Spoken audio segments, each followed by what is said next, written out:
Hello, and welcome to another episode of A Transplant's Tale. I know if you've watched episodes before, you're probably looking at your screen and thinking, wait a minute, things are looking different. Well, you are correct. We are going virtual. We understand that not everybody who's listened to the show is in Philadelphia, so we want to make sure that we reach a broader audience and get connected to people who are all over the country, at least for now. Maybe the world one day. Hey, we'll see. But keep tuning in. So I'm really excited because my first virtual guest today is my little cousin, Solomon. So say hey to the people. Hey, everybody. Thank you so much for coming and being on the show and being with me in this virtual space. So, tell the people who you are and where you've lived. Sure. So I'm Solomon Davis. I am the oldest of seven, son of Timothy Davis and Danita Garrett. And I won't go into all of my grandparents, but I will talk about my grandparents. So the grandson of Jesse and Kay Davis, and Kay Davis happens to be my cousin's aunt, and so that's how we're kin. I am also a PhD candidate at The Ohio State University, and I have lived in Arkansas, Ohio, and the Netherlands for 3 months, and Nigeria for 3 months. So, really excited to get into your story. So, let's start with the transition out of Arkansas. Like, where did you move from when you left Arkansas, and then what prompted that decision? Sure. So the first time I really left Arkansas for an extended period of time, the 3 months, that was the Netherlands. But I think the big move was to Ohio because when I was in the process of moving, I like understood like, okay, I'm actually like leaving home, like I'm going to live long term somewhere else.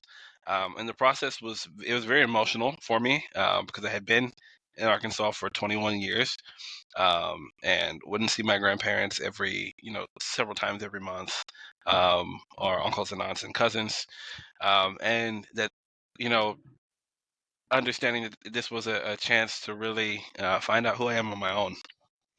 So that was sort of what it was like. Cool. And so, what were some ways that you kind of explored that? Yeah. So when I moved, it was in the middle of the pandemic. So it was in August of 2020. Um, so I don't really know that I explored it a lot, other than I got a lot of time to myself. Um, well, actually, I take that back. Because I had so much time to myself, and the world was crashing down around us, um, I spent a lot of time in counseling and therapy, um, and learning better communication strategies, um, how to set boundaries, and where my weaknesses were when it came to that. Yeah. So, you also talked about living in the Netherlands and Nigeria. So, how did you come by those opportunities, and what made you Yes. choose those places? Sure. So the Netherlands, I came by that opportunity. So I guess a big shout out to the Benjamin A. Gilman Scholarship from the U.S. Department of State. They funded, and the Donaghy Scholars Program, which I was in at U of A Little Rock. They were the programs that funded that trip. So I came by that opportunity because I had to study abroad as a part of my scholarship program. Um, it's compulsory, the best compulsory thing I've ever ever done. They were paying for it, um, but I was very interested in international law and human rights, and have sort of had this long-term interest, academic interest, and also moral commitment to that. And one of the best programs for doing that was in the Netherlands, which also is the seat. Now I went to Maastricht, but not too far away from there is a place called The Hague, and that's the seat of the United Nations. So yeah, that was sort of why I came or why I chose that location. Also, my uncle Jesse lives in Germany, and so it was a quick train ride to get to him and hang out with him on the weekends. Him and my aunt Anya. Um, and then Nigeria, I so the same year I went to the Netherlands, I came back to the U.S. and was in Morocco. So I was in the Netherlands from May through July or June. No, it was June through August. Okay. Um, and then I came back, and then in September I was in Morocco for 2 weeks, and I made a friend named Abdul. We become close friends, or two friends, Martin and Abdul, and we've really become more like brothers. But Abdul lives in Nigeria, and Martin lives in Canada, so it's easier to get to Martin, right? So I was like, I need to go visit Abdul at some point, and I was also coming up with my dissertation proposal Nice. for grad school, and so I was like, okay, well, I'm gonna do so. I study African politics and peace building. Now, what country? Right. Um, so I was like, okay, well, naturally, if you're if you're going to a region that you're trying to really get a foothold in, you want to start with the networks you already have, even if the networks are sometimes indirect.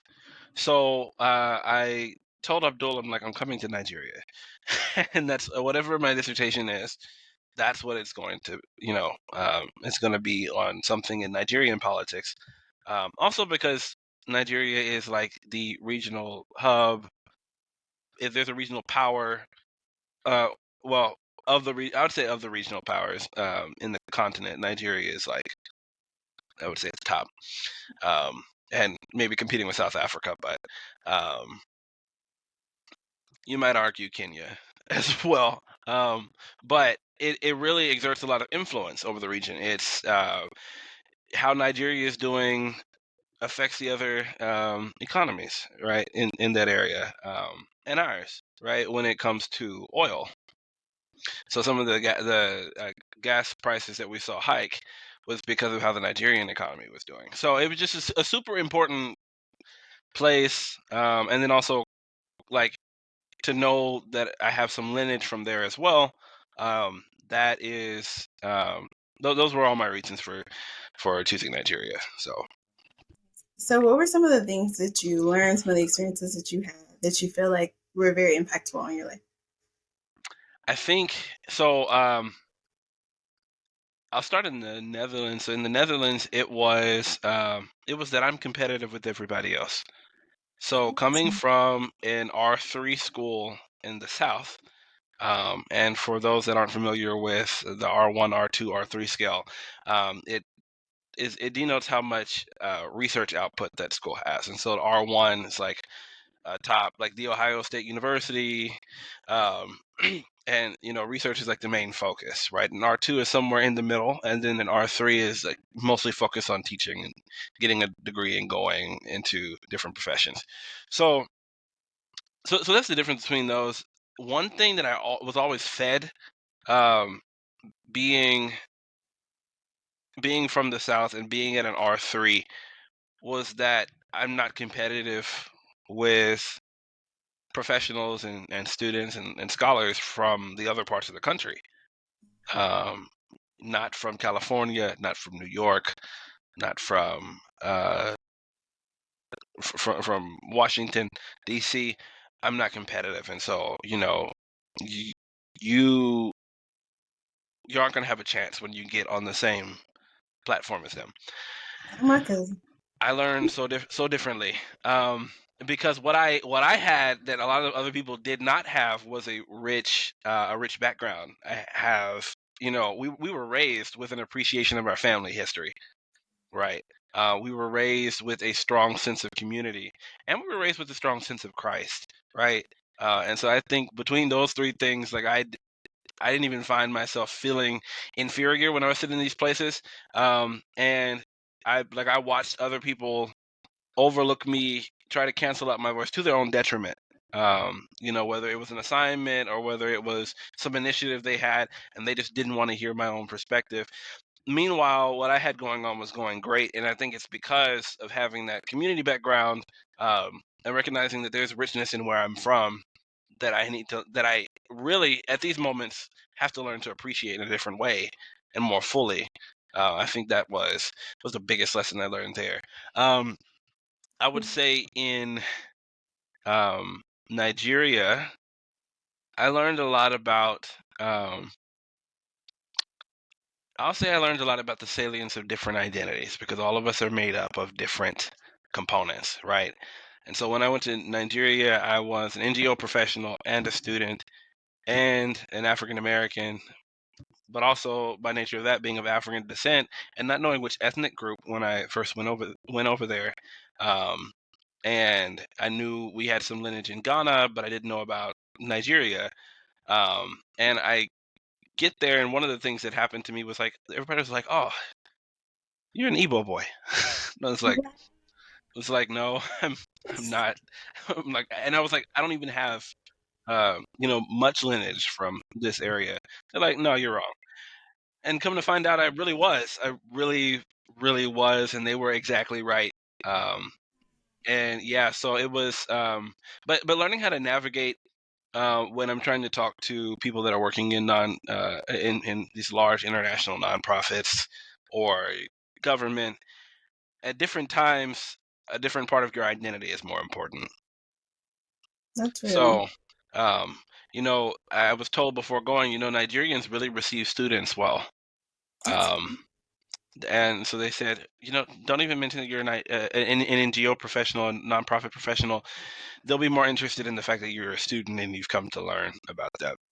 Um, where it started to give me some more legitimacy was after I had gotten to know people for a little while. And they're like, "What do you do for work?" And then they're like, "Oh, so you relate to what I'm doing professionally as well." I'm like, "Yes." So, and then in other moments, it was I'm being welcomed into a place I've never been in before, and the welcome is almost overwhelming for me in a positive way. I'm gonna say Um, that has to be a great feeling. it was an amazing feeling, and to hear them say, um, if say a dinner was going on for a long time, and at some point, right, or a party, and I was like, well, I'm gonna go ahead and head home, and they're like, why? I was like, well, just want to let you guys decompress, and don't want to overstay my welcome. They're like, oh, come on, you're like family, right? And then asking me to stay. So those moments were really nice, and helped me recognize they're really like even when we go to these new places, and even if we have like ancestry from there, like there are still connections to be made. It's not necessarily going to be difficult, and that sort of gives me courage for when I go back this July and stay for 3 months. Um, that I'm gonna meet some more people, and there are going to be some more great relationships that come out of it. Absolutely. So you mentioned you're going back 3 months. So for another 3 months. So is this like for further research for your dissertation, or what's prompting this visit? Yes, so it is for further research. I'm researching how nonprofit organizations collaborate to do peace building in these contexts where there have been fighting between farmers and herders. Um, the, that type of conflict has claimed more than 1,300 lives since January of 2018 alone, and there are many other kinds of conflict that are going on in Nigeria. And so I was being from Arkansas, being from a place that is heavily farmland, right, or largely farmland. And given our family history, like that is an issue that is near and dear to my heart. Um, and so that's sort of the avenue that I've taken for that. But yeah, so it's further research. So, um, what like prompted you from the beginning to even want to do this type of study, like the international studies? Like, what in you was like, you know what, this is important to me. I want to continue. I want to invest in this research, invest in this time. Yeah. So it started really early. So I was in fourth grade, Wow. and I didn't know what I know now, of course. But in the fourth grade, I picked up this book about two books, and I want to know who let me get these books. um, but there was one book on Anne Frank, which was standard to read at that age in classes. But then there was one book about the Holocaust, and that book left such a mark on me that I was like, whoever has done this needs to be punished, and everyone should find a way to keep this from happening again. And so that sort of was the moment where this international human rights commitment sort of became entrenched for me. And I tried to leave it and go on to other things, but it kept coming back as something very strong in my life. Um, for example, I thought I was going to be a biologist, and um, that didn't happen. It could have, but when the time came to choose, I went more the political science route than I did biology, right? Um, um, and then in high school, I was very focused on like filmmaking and the arts, and then we had to come up with a high school thesis, and I wrote it about media coverage and genocide um, across. Let me see, it was the Nanjing case, the Rwanda case, and the Holocaust. And so I looked at those three. So then I get to college, I find out peace building is an actual field. Like there are people that study this and do this like for their lives.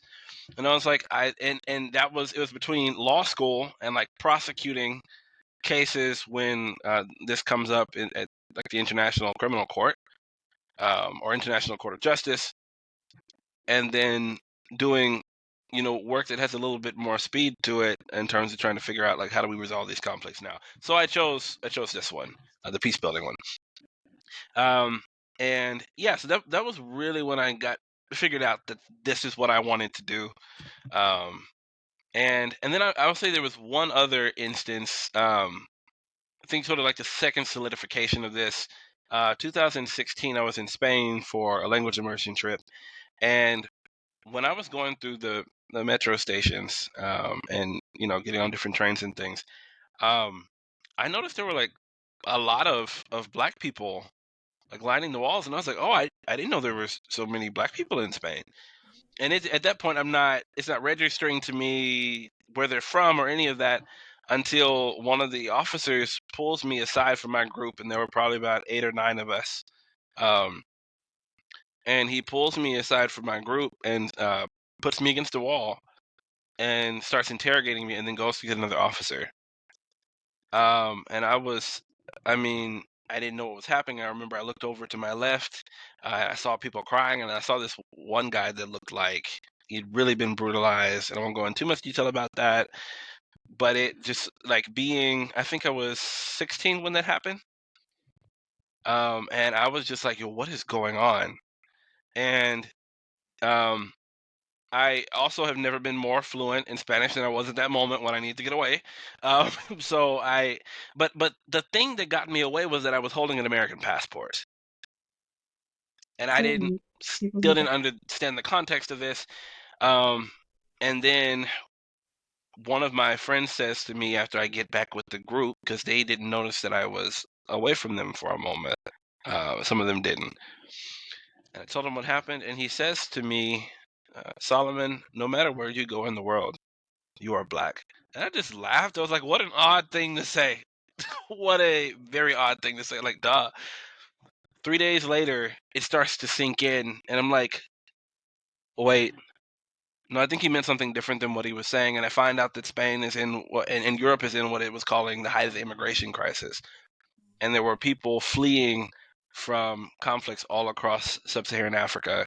Um, and so that was sort of the second solidification that like this is where a matter of concern and passion lies for me. It's not far removed at all. That's, oh my goodness. First of all, I'm sorry that you had to experience that. And at such a young age to where you're still even processing like what that even means. So Right.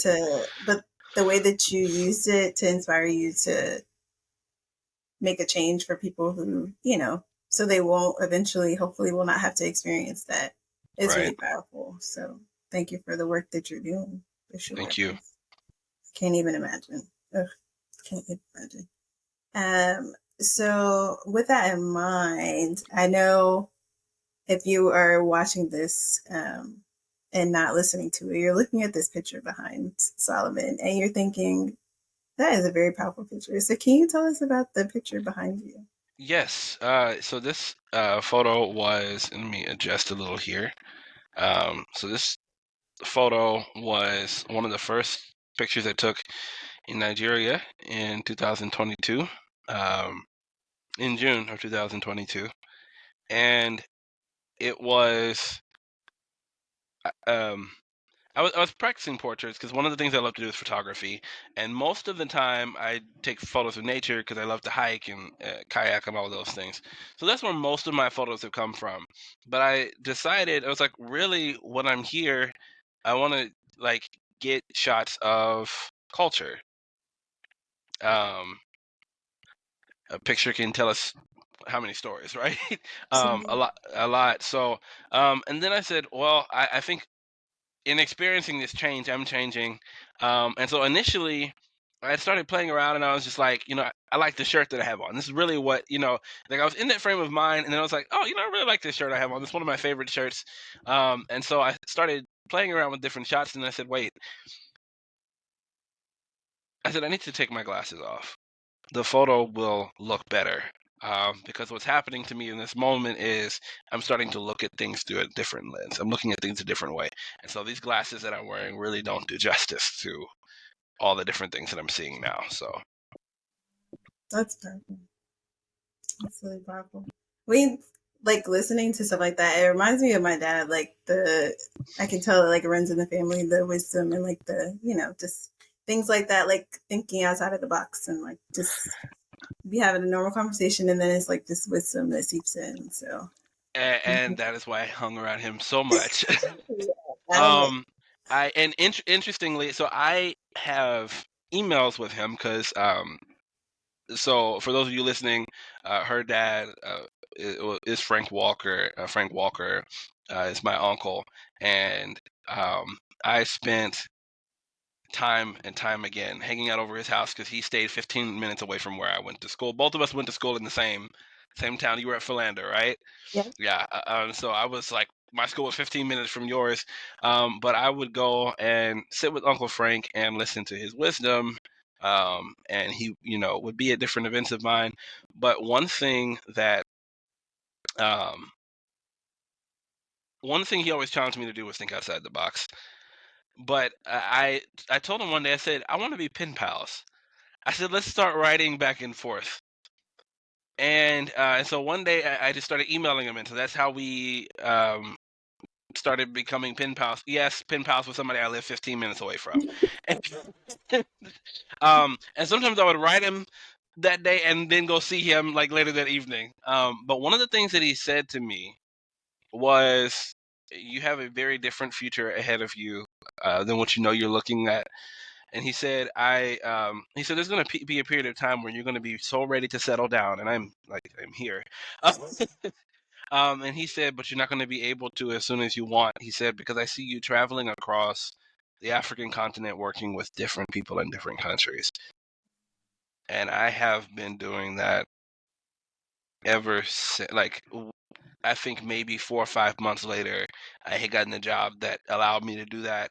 And now, also in the moment that I'm taking this photo, I'm like, I've actually set foot and I'm now doing what he said I see you doing. And so that was another sort of subtext of this photo. That's a really powerful circle. Like everything Yeah, coming full circle. That's really powerful. Thank you for sharing that. So, absolutely. um, with the transition, with the work that you do, with the things that you've experienced, what is something that keeps you motivated? Like, how do you stay motivated, continue to do the work? Yeah.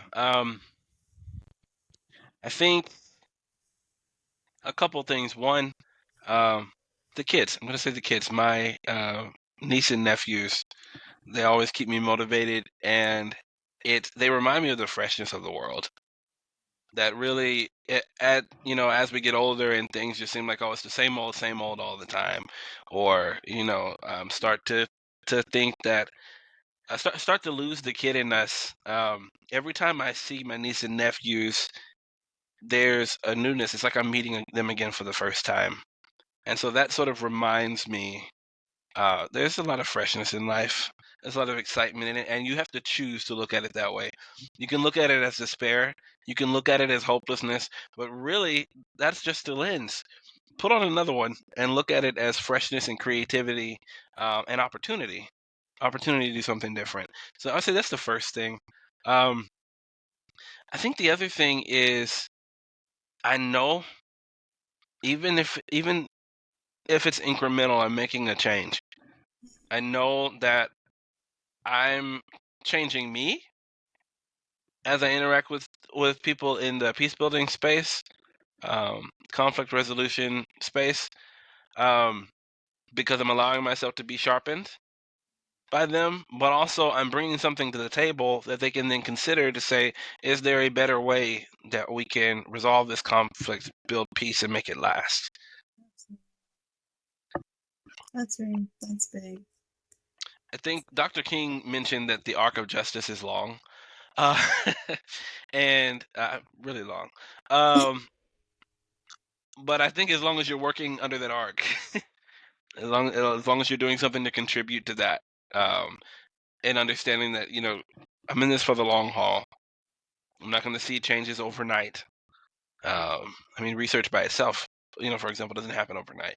Policy changes don't happen overnight. There's always a process, and so just remembering that as long as I'm contributing to that arc, I got to be in it Absolutely. for the long haul. Absolutely. That's so real. And then just what's some advice, just to close this out, what's some advice that you would give to anyone who is like an aspiring transplant or just looking to um, see the world through a new lens? I would say embrace the uncertainty. Moving by itself has all these challenges, from finding your apartment, finding people, finding a job, um, getting your tags switched over to a new state or new country. um, there's so many different challenges with it, and I would, and the process, within the U.S. isn't the same everywhere you go, right? And I know other places are like that too. So I would just say embrace the uncertainty. It all seems mundane, but they're all steps toward a much bigger thing. So That's good. So wait, what I said to wrap it up, but one more thing since you brought it up. How did you like overcome the challenges of like the move? Because I know, yes, you were traveling for the 3 months here and there, but you did still move to Ohio. So, like, what are some ways that you overcame those challenges in the move to? I I started packing much earlier than I was like, okay, if I think I need this much time to pack, I need even more. I'll give myself double. I was ready the day of, like the morning of at 9 a.m. Oh, That's when I was ready. I had spent 2 months. Um, and then I would say when I got to the new place, I was actually afraid to drive in Columbus I was afraid to drive. Well, because I thought that people here drove insane, and I still think that. It's actually just truth. Um, no, they drive crazy in Arkansas, but it's different. I like grew up in that, right? And I was like, I don't know anything about this place. I know where the school is. I know there's a Target around the corner, but I don't know exactly where it is. And I almost forgot a GPS was the thing, so I was just like, for the first 2 weeks, I just stayed at my house and I ordered everything from Amazon because I was like, I don't know what's going on, and there's a pandemic. It's too much. that's good. So Amazon was my friend. Um, I even had Starbucks delivered. Wow. Yeah, Starbucks gets a lot of my money. Uh, but then once we started having the safety measures for COVID, I started trying to create some sense of community. And so what would happen was we at the university we had to be tested twice a week. And so what we would do is we would be tested um, for COVID and get our results back the next morning. If your results were negative, then you could come over, and what we would do is we would still social distance, but we would all be out in the backyard, and there would be different foods that people would try, or and sometimes we'd even still mask, um, most of the time. But we would come and talk to each other and just be like, "It's good just to see you." And so those moments of community in a time where it was very hard to even do something like that, felt like a triumph.